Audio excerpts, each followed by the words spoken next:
ओम नमः शिवाय।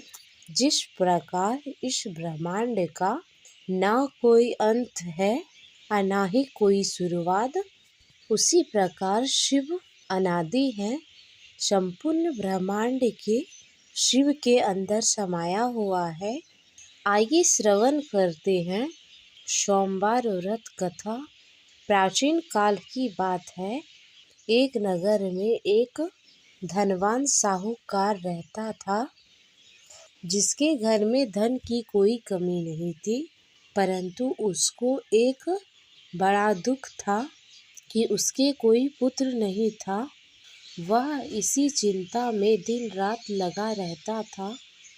वह पुत्र की कामना के लिए प्रत्येक सोमवार को शिव जी का व्रत रखता एवं पूजन करता था तथा सायंकाल को शिव मंदिर में जाकर शिव जी के सामने दीपक जलाया करता था। उसके इस भक्ति भाव को देखकर पार्वती जी ने शिव जी महाराज से कहा कि महाराज, यह साहूकार आपका अनन्य भक्त है और सदैव आपका व्रत एवं पूजन बड़ी श्रद्धा से करता है। इसकी मनोकामना पूर्ण करनी चाहिए। शिवजी ने कहा, हे पार्वती, यह संसार कर्म क्षेत्र है। जो जैसा कर्म करता है वैसा ही फल भोगते हैं। पार्वती जी ने अत्यंत आग्रह से कहा, महाराज, जब आपका यह अनन्य भक्त है और अगर इसे किसी प्रकार का दुख है तो उसको अवश्य दूर करनी चाहिए, क्योंकि आप सदैव अपने भक्तों पर दयालु होते हैं और उनके दुखों को दूर करते हैं। यदि आप ऐसा नहीं करेंगे तो मनुष्य आपकी सेवा तथा पूजा व्रत क्यों करेंगे। पार्वती जी का ऐसा आग्रह देखकर शिवजी महाराज कहने लगे, हे पार्वती, इसके कोई पुत्र नहीं है। इसी चिंता में यह रात दिन दुखी रहता है। इसके भाग्य में पुत्र न होने पर भी इसको मैं पुत्र प्राप्त का वर देता हूँ, परंतु यह पुत्र केवल 12 वर्ष तक जीवित रहेगा। इसके पश्चात वह मृत्यु को प्राप्त हो जाएगा। इससे अधिक और मैं इसके लिए कुछ नहीं कह सकता। यह सब बातें साहूकार सुन रहा था। इससे उसको ना तो कुछ प्रसन्नता हुई और ना ही कुछ दुख हुआ। वह पहले के जैसा ही शिव महाराज का व्रत और पूजन करता रहा। कुछ काल व्यतीत हो जाने पर साहूकार की स्त्री गर्भवती हुई और 10वें महीने में उसके गर्भ से अति सुंदर पुत्र की प्राप्ति हुई। साहूकार के घर में बहुत खुशी मनाई गई, परंतु साहूकार ने उसकी केवल 12 वर्ष की आयु जानकर अपनी प्रसन्नता प्रकट नहीं की और न किसी को भेद बताया। जब वह बालक 11 वर्ष का हो गया तो उसकी बालक की माता ने उसके पिता से उसकी विवाह के लिए आदि के लिए कहा। तब वह साहूकार कहने लगा कि मैं अभी इसका विवाह नहीं करूँगा। अपने पुत्र को काशी जी पढ़ने के लिए भेजूँगा। फिर साहूकार ने अपने साले अर्थात बालक के मामा को बुलाकर उसको बहुत सा धन देकर कहा, तुम मेरे बालक को काशी जी पढ़ने के लिए ले जाओ और रास्ते पर जिस स्थान पर रुको, यज्ञ तथा ब्राह्मण को भोजन कराते जाओ। वह दोनों मामा भांजे यज्ञ करते और भोजन ब्राह्मणों को कराते जा रहे थे। रास्ते में उन्हें एक शहर पड़ा। उस शहर में राजा की कन्या का विवाह हो रहा था। दूसरे राजा का लड़का जो विवाह कराने के लिए बारात लेकर आया था, वह एक आंख से काना था। उसके माता पिता को उसकी यह बात को लेकर बड़ी चिंता थी कि कहीं वर को देखकर कन्या के माता पिता विवाह में किसी प्रकार अड़चन पैदा न कर दे। इस कारण जब उसने अति सुंदर सेठ के लड़के को देखा तो मन में विचार किया, क्यों न दरवाजे के समय इस लड़के से वर का काम करा लिया जाए। ऐसा विचार करके लड़के और मामा से बात करी तो वह राजी हो गए। फिर उस लड़के को वर के कपड़े पहनाकर तथा घोड़ी पर चढ़ाकर दरवाजे पर ले गए और सभी कार्य प्रसन्नता पूर्वक पूर्ण हो गया। फिर वर के पिता ने सोचा, विवाह कार्य भी इसी लड़के से करा लिया जाए तो क्या बुराई है। ऐसा विचार कर लड़के और उसके मामा से कहा, यदि आप फेरों का काम और कन्यादान के काम को भी करा दे तो आपकी बड़ी कृपा होगी और मैं इसके बदले में आपको बहुत कुछ धन दूंगा।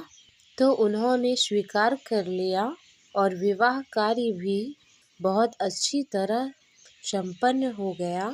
परंतु जिस समय लड़का जाने लगा तो उसने राजकुमारी की चुनरी के पल्ले पर लिख दिया, तेरा विवाह मेरे साथ हुआ है, परंतु जिस राजकुमार के साथ तुमको भेजेंगे वह एक आँख से काना है और मैं काशी जी पढ़ने जा रहा हूँ।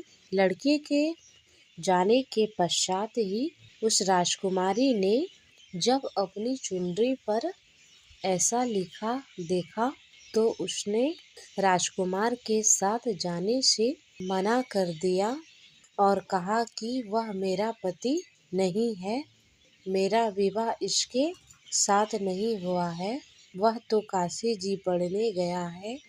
राजकुमारी के माता पिता ने अपनी कन्या को विदा नहीं किया और बारात वापस चली गई। उधर सेठ के लड़का और उसका मामा काशी जी पहुंच गए। वहां जाकर उन्होंने यज्ञ करना और लड़के ने पढ़ना आरंभ कर दिया। जब लड़के की आयु 12 वर्ष हो गई तो उस दिन उन्होंने यज्ञ कर रखा था और लड़के ने अपने मामा से कहा, मामा जी आज मेरी तबीयत कुछ ठीक नहीं लग रही है। तब मामा ने कहा, अंदर जाओ और सो जाओ। लड़का अंदर जाकर सो गया और थोड़ी देर में उसके प्राण निकल गए। जब उसके मामा ने आकर देखा कि वह मुर्दा पड़ा है तो उसको बड़ा दुख हुआ और उसने सोचा, यदि मैं अगर रोना पीटना मचा दूंगा तो यज्ञ का कार्य अधूरा रह जाएगा।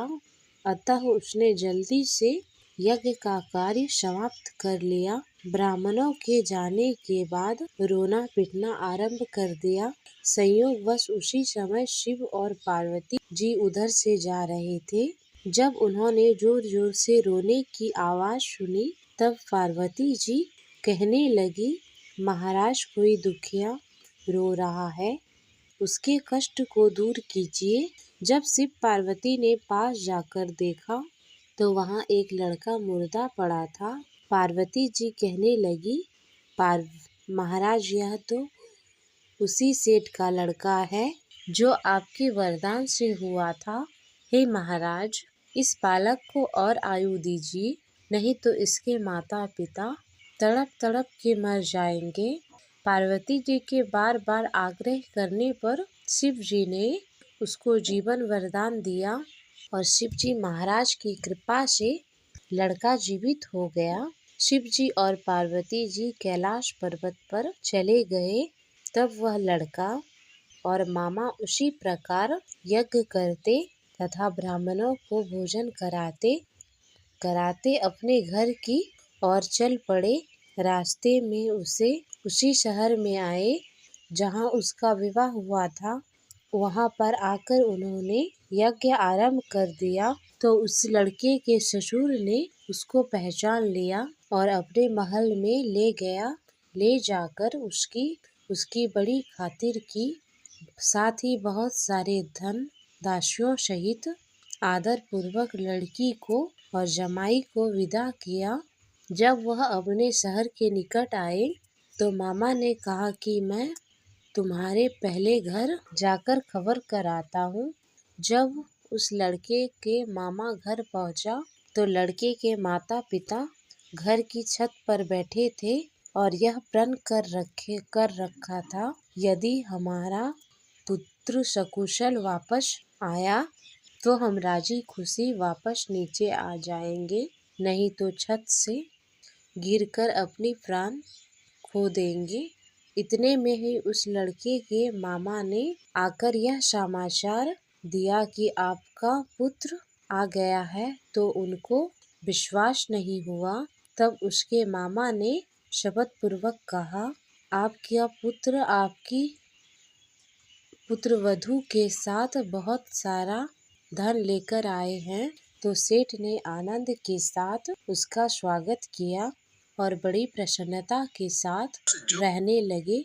इसी प्रकार जो भी कोई भी सोमवार का व्रत धारण करता है अथवा इस कथा को सुनता है, पढ़ता या सुनता है, उसकी समस्त मनोकामनाएं पूर्ण होती है। धन्यवाद।